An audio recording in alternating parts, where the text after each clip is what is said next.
Hi there, we're certainly glad you found us. My name is Darren Sutton, and this is the only show devoted to amateur baseball. Presented by Rawlings, this is Perfect Game Weekly. We've got a great show for you today. We'll crank things up with the warm-up. That's a look at all diamond sports, all levels, always with the amateur tie woven in throughout, sharing those stories. And speaking of stories, we've got a couple of guys that played in the 14U Select Festival together that are now dominating at the college level. I'm guessing they've got great stories of back then and who they are now. Robert Moore, All-American in the making at Arkansas. Ethan Long, the home run king in the Pac-12, doing amazing things. That is our show today. Let's get cranking, though, with the warm-up. And let's start in the big leagues with the New York Yankees. A perfect week and all kinds of uniqueness to the perfection. First of all, Wednesday, Corey Kluber with the no-hitter. David Cone, the last no-no. His was a perfecto in 1999 for the Yankees. Kluber's a fun story, you amateur fans. He played for the Dallas Tigers. He went to the Jupiter event a couple of times, went to Stetson, Capel High School in Texas. And then on Friday, it was a triple play. Andrew Vaughn, All-American at Cal, an alum, hit into it. There's his amateur journey. Gio Urshela, Odor, and Voigt turned that unique triple play. Oh, Yankees, all kinds of fun. Aaron Judge on Sunday walked them off. Fresno State alum. He just had to stand still, had good strike zone judgment. He had real good strike zone judgment, by the way, the day before. Hit a ball 117.4 miles an hour, top 10 exit velocity, and it was only a single. Now the Phils, Cornelius Randolph. Randolph, a perfect game All-American in 2014 at the National Showcase, threw 92 across the infield and played his travel ball for the home plate Chili Dogs. He had a great week, the AAA East Player of the Week. And look, in his first 20 games, he had 20 hits, 9 of them for extra bases, an OPS that's chasing 1,200. He actually went down to Australia to work on his craft last year, not measuring up, and he'll tell you what he wanted to in his first handful of years of pro ball. Congrats, PG All-American several years ago, Cornelius Randolph. How about this play? This play's ridiculous. Utah, Bear River center fielder Olivia Taylor. It was on the way to winning the state title. This was game 1 in the 3-game series. They won this one 4-2. Key play, obviously, when you're up 4-1. They won the next one 14-6. Olivia, by the way, is headed to the College of Southern Idaho. No surprise, she is an incredible athlete. Hoops and softball on her resume. Congrats, Olivia Taylor. Everyone is talking about you. They're also talking about in Texas, Friendswood's Isaac Pacheco, PG All-American in 20, Select Festival athlete in 17. On Saturday in a playoff game, was 5 for 5. He homered and had 10 RBIs. Oh, Jerry and Leslie, I'm sure we're completely proud of you, Isaac. What a run. Taking on College Station in the semis for the state title. He's played, by the way, for Hunter Pence. He's played for the Banditos. He's played for Team Elite. And finally, Division I baseball, the number 1 team in the land, at least for now. They've got some work to do. Kevin Kopps. This is a man who's 24, who's been through quite an injury-filled journey. But what a final run. 26 games, 60 and a third innings pitched, 97 strikeouts, a perfect 10-0 record, and the Southeastern Conference Player of the Year. Really thrilled to find out who he is as a pro. And we may be able to find out a little bit more about him and how he gets all these guys out in the SEC by my next guest, his teammate, Robert Moore. It's interesting, Robert. We wrapped up our ragingly fast segment, the warm-up, talking about what Kevin Kopps had accomplished. I know there's an age gap. Obviously, he's 24. You're just turned 19. But how cool has it been to be a part of a guy who's had a journey like he has had, back to health, and to then play behind him in his dominance? Well, I appreciate you having me on. Kevin is our team captain. He's the leader in our dugout, leader in our locker room. He's the leader of our team Bible study. He's an unbelievable person, someone we love playing with and playing for. And when he's out there, it's just an unbelievable chance to win a baseball game. He's out there in sometimes the 6th, 7th, 8th inning closing games, and can't say enough about Kevin when he's been to this team. And I don't know what our record looks like without him, truthfully. Do me a huge favor and just describe the atmosphere as your ballpark comes to full capacity. Gosh, you had that 8th inning home run against Florida. The multiple videos I've seen of the crowd celebrating are epic. But I'd like to look through your eyes, your home stadium, a moment like that when you homer against Florida, you eventually go on to win the game. What's the atmosphere like? Because you grew up around this game like I did, but this has to be like something you've never seen over the last couple of weeks. I've always been told when the SEC conference play hits, the crowds get a lot bigger. So because of COVID, I didn't get to really experience it last year. And then it was 40-50% capacity for the most part this year. So we opened it up max capacity this past weekend, and kind of felt like, we were at Mississippi State or Ole Miss or LSU or some of these places. We got to experience full crowds on the road this year, or even in Arlington to start the year. So, just the college atmosphere is so much different. It's almost football-like because it's a lot younger crowd. The stadiums are the way they're built. Everyone's on top of the field. So you hear a lot of chirps, but yeah, it's a lot of fun. What's the greatest evolution you've made defensively? Let's say this season, where you can say, hey, Sut, even though I got some games in and some live at-bats last year in the Northwoods, from then till now, through COVID to the other side, I have grown in this area the most defensively. I would say just the more in-game reps you get, the slower the game is. It sounds cliche to say, but yeah, the more balls hit are at you in front of people and in front of your college coaching staff and your teammates, just the more comfortable you get. Every field is different. Some fields have big lips. Some fields have different types of dirt. When we went to Ole Miss and Mississippi State, their dirt was a lot different than our dirt. It played a lot differently. It was a lot harder, so you had to come get it. Every field is different, so just being comfortable and getting more reps in game, you just learn the grounds of the field a lot more. All right, same question for you then offensively, because look, the home runs are epic. You're right there amongst your team leaders with 13. You always showed power, but now you have power. We can statistically quantify it.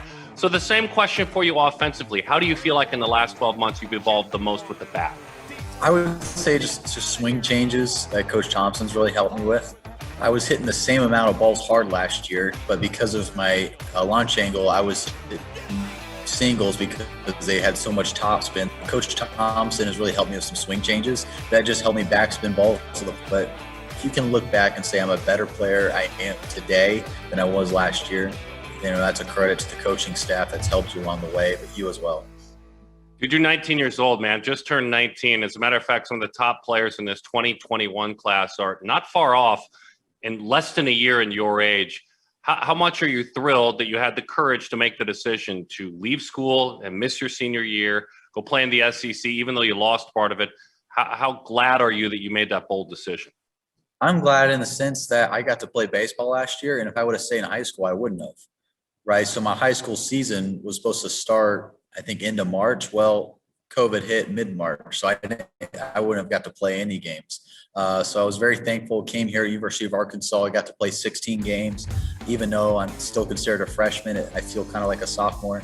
I got classes under my belt, got summer school under my belt. I got to build relationships with teammates and coaching staff. It was all a blessing. Truthfully, God was looking out for me beyond I could ever imagine. So, yeah, I'm very, very thankful it worked out that way.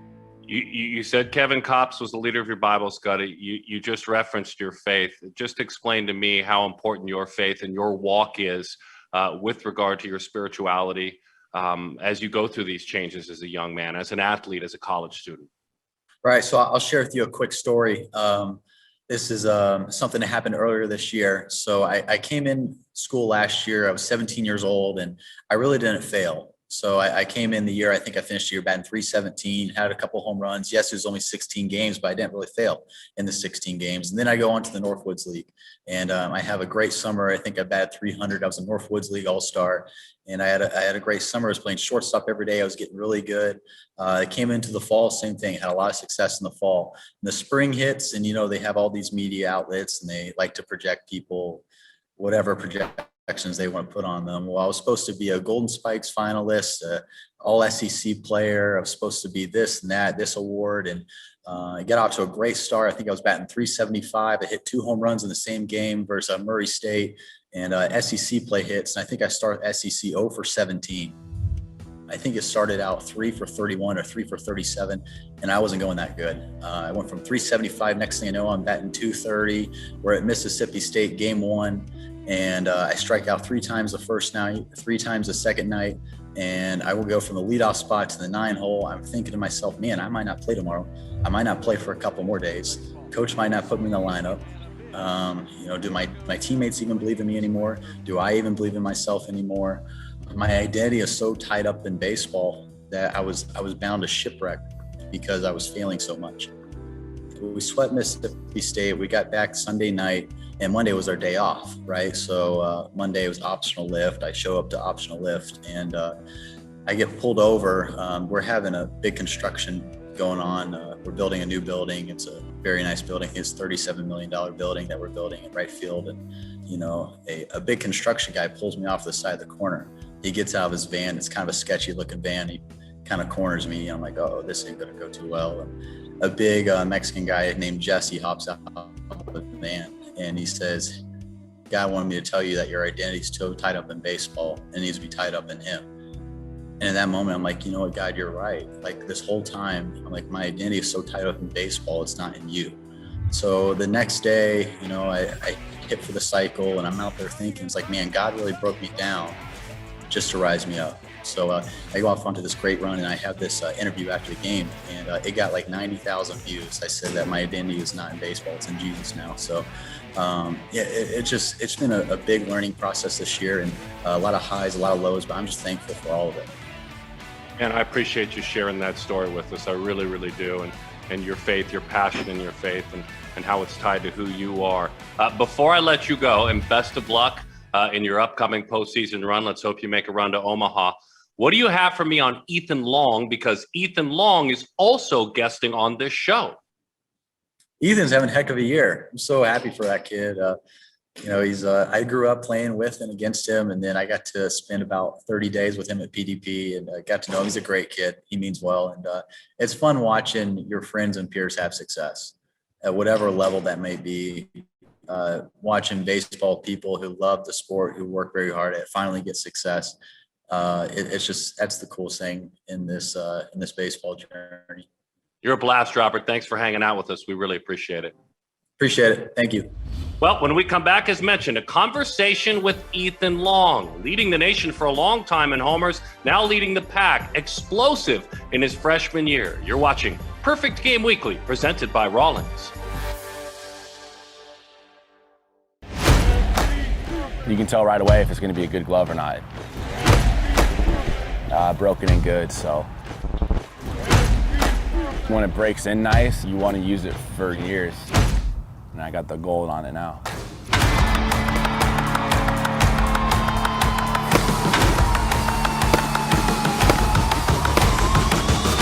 If you're into it mentally, you're getting your pre-pitch routine, defense doesn't slump.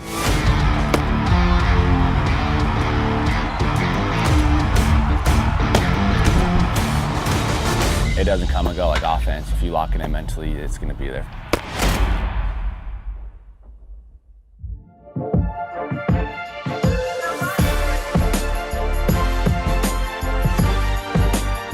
Perfect Game Weekly continues on with our Yeti Built for the Wild travel team rankings. And let's focus on ranked players, and let's talk about some of the best in the country. We love Matthew Champion, who he is, 3-2 Warriors, his team. He's out of SoCal. Andre Meduno looking on up. That's a Jersey guy. He's a Duke commit, Don Bosco prep. Bryce Rayner is a mover. Consider him. Keep an eye on him. Young man out of Simi Valley, California, within the top 5. George Walco's 6'7". Are you kidding me? 6'7", and he plays third base. We're going to have to ask our next guest about that, how in the world you could do that. Theodore Gillen, Westlake High School, Lone Star, his travel team. Derek Curiel, in my SoCal part of my world, I see him a lot. He's at Orange Lutheran, impacting as a freshman, USA Prime, his travel team. And I'm excited to continue to talk about some of the best college baseball players in the country as we bring in Ethan Long, who is just having an amazing year at Arizona State University. He, like Robert Moore, was a Select Festival guy, the 14U Select Festival years back. Ethan, congratulations on the year you've had thus far as you guys get ready to wrap up your regular season. Talk to me a little bit, if you don't mind, about the comfort that you found in the first couple of weeks being near home because you grew up there, going to Mountain Point High School, choosing to go to ASU. Even though you're on your own now, how much does it mean to be close to home and comfortable in the Valley? Yeah, for sure. And first off, I want to thank you for having me. But being able to stay close to home, I mean, it's pretty much like I'm still at home, even though I'm in the dorms. I'm not staying with my family, stuff like that. Coming to the field every day, being with all the teammates, being all my friends, it's pretty much like they're my new family. I'm with them 24/7. All the other freshmen were in the dorms together. We'll play Madden all night. do like just hang out 24/7, go get food. So it's pretty much like I never did leave home. Like I'm still with my family. It's just like a second family now. So it's great. You found a ton of comfort as a hitter. And look, you found it early on, but then your power came. Help me understand, first 22 games, you're helping the team, you're playing every day. The power is not there yet, as you know it can be. But then you go on a run in 16 games where you homer 15 times. You've hit, so many prodigious home runs this year. But talk to me about kind of the first 22 and then the next 16 and what flipped for you power-wise. I wasn't catching as many breaks. I mean, I was getting some doubles off the wall here and there, stuff like that. I just wasn't getting it out. I wanted to mainly just every at bat hit the ball hard, find a barrel any way that I can. And I was kind of getting too big at times, thinking like I have to hit a home run here, or like it would be pretty sweet if I hit a home run, something like that. So once we got to Stanford's closer Friday night, he was like a tough at bat, right on right, kind of sidearm, having this big load, big stride, all this stuff. It's not really going to work off him because he'll just get you off your timing. So we're talking about taking away the stride, just going to a toe pretty much, loading the hips still, but not getting this big leg kick or something like that. And I hit a double off the wall to right center against him, and that's when it like finally clicked for me, like, all right, I don't need to do all this stuff. Like I can still get my power off by just having a simple, easy swing, easy load. So after that, me and Mike Early, our hitting coach here, we stuck with that, practiced it all week, and then ever since then, it's just been taking off. I find that answer astounding. I find it incredible that in game prep against a tough closer, in a brief conversation about how to adjust your swing to handle him, you've changed your season. Baseball's an amazing game, isn't it? It is. It's the best one, too. Well, and basically what you were telling yourself is simplify it, my friend. Keep it simple. Yep. Keep it shorter. And those that are meant to be home run hitters can hit home runs if they do that. And guys that are singles and double hitters, that's fine, too. They can have more impact. But it's amazing that doing less kind of unleashed the hounds, if you will. Yep, exactly. It was doing less for me, gave me more results. So just being easy, relaxed. I'm always confident in the box, but once I got into that groove where it was like, all right, I don't have to do all this. Like I even felt more confident that I could hit, say it was 100 miles an hour or 70 mile an hour curveball. Like I was going to be on time no matter what, because I wasn't going to be so far out in front or so far behind. Just stay loose in my legs and keeping that power in my legs. I'm giving sentences and you're reading sentences that have Spencer Torkelson, who's super famous in your world, and Barry Bonds, who's super famous in everyone's world. What's it like to have people reel off those names and now you're sandwiched in with those guys? I mean, it's a true honor, really. Ever since I've committed to the Sun Devils, I've always looked up to those guys, and not even just how they played, but also like their numbers. I have a goal board at home. On there I have that I want to beat Torque's home run record freshman year. So just looking up at what they did and trying to want to like not be them, but be better than them has always been just something to motivate me and keep it competition-wise, because I'm really competitive. So like my go-to saying is play every game like it's your last. So every time I go out there, play it like it's my last, play as hard as I can, and try to help the team win. How much do you keep in touch? Because life goes on, but with your Mountain Point High School roots, your coach there was Matt Denny. How much do you keep in touch with your local roots? Because you're not that old, man. There are dudes that you played with that are over there, grinding it this year in their senior and junior years. Yeah. I stay in touch as much as I can, especially being so close to home. Mountain Point played our rival high school, Desert Vista, probably a month ago. We got done with practice early, swung by, watched the game. I went to about 3 games this year whenever I could, if we got done with practice early enough, stuff like that. So I always wanted to keep in touch there, always help them out whenever I could in the fall. We'd have earlier practices, later practice, something like that. And they'll be out there practicing. So I'd swing by, help the coaches out, like try to help the hitters out, tell them like what I'm learning over here, what works for me, stuff like that. So I'm always trying to make an impact over at Mountain Point, just because that's where like I came from. And I know all those kids want to go to the next level just like I wanted to. So I'm trying to help them out as much as I can. Long, don't stop doing that now. When your Golden Spikes winner here soon, don't stop stopping by, okay? Yeah, never. I would never do that. I have the blessing to publicly call you out on all these unique platforms that I have. Hey, listen, Absolutely. in that same vein, Ethan, how much did your perfect game journey mean to you? Obviously, being a part of that Select Festival, you played with some great travel teams, teams based out of Arkansas, the Blackhawks national team. How much did playing in those events with that level of competition help you to get started in college? I mean, biggest thing to help me get ready was playing in those tournaments, seeing all those arms that we faced and all these different tournaments, stuff like that. I mean, it was pretty much already Division I ready. There were so many great arms that I saw in high school that once I got here, it was like, I've already faced guys just like this. So it wasn't much different. It got me ready to come here, get ready for college baseball. Perfect game tournaments, they were the best ones that I could attend to, honestly. Just the competition that I played against, but also the friendships I made. Still have friends I keep in touch with. They still text me pretty much weekly. Still have a group chat with all the 2020 kids from Perfect Game Select, Perfect Game National, all this stuff. We still have a group chat. Still keep in touch with everybody. So just the friendships you develop in those tournaments and then the competition that you face, you can't beat it, really. It's the best out there. How's your grandma Paula? I know she's important in your life. And is she getting to see you play? Yeah, she's doing great.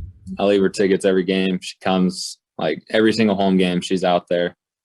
If my dad had work, he can't come. She still comes, sits by herself. Like, she just loves to watch me play. Every road game, she'll watch the live stream. She'll text me after the game, telling me how good I did, even though I could have won 0 for 4. She's still telling me how proud she is. So, I mean, she's doing great. Went Sarla yesterday, made me a big steak, and got to hang out for a little bit. I still see her whenever I can.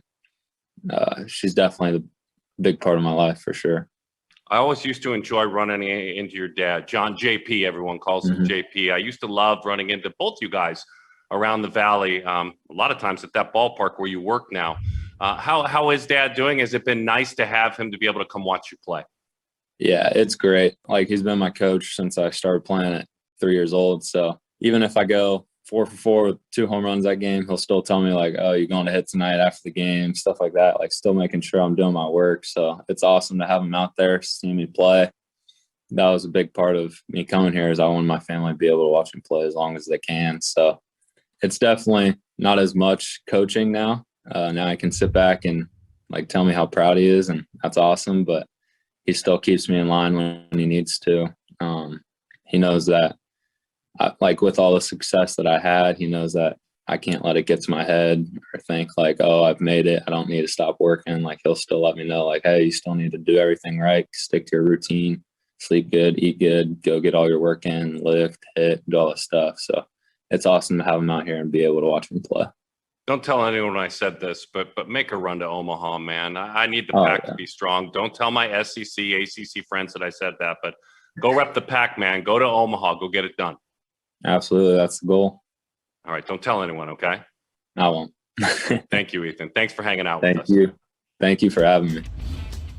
It's pretty cool, and thanks to Ethan for taking the time on Sun Devil Nation, but it's pretty cool when you look ahead at the upcoming events to consider a guy like Robert Moore and Ethan Long. For an example, Ethan Long went to the National Showcase in 2019. He threw 96. His exit velocity was 103 miles an hour. The upcoming schedule, the Junior National Showcase, which has an alum of 69 MLB players, 561 drafted. The National Showcase at the Trop, the home of the Tampa Rays, 456 MLB alum. And then we will certainly be streaming the All-American Classic and coverage all around it. You can catch it as well on television. 19th annual Perfect Game All-American Classic, 218 MLB alumni coming out of the great, if you will, the Super Bowl for Perfect Game. Want to thank our couple of college guests, insightful, certainly regional, super regionals coming up right around the corner. The journey to Omaha. Always glad to have you spending time with us. This is the only show devoted to amateur baseball. Presented by Rawlings, this is Perfect Game Weekly. We'll see you at the Yard.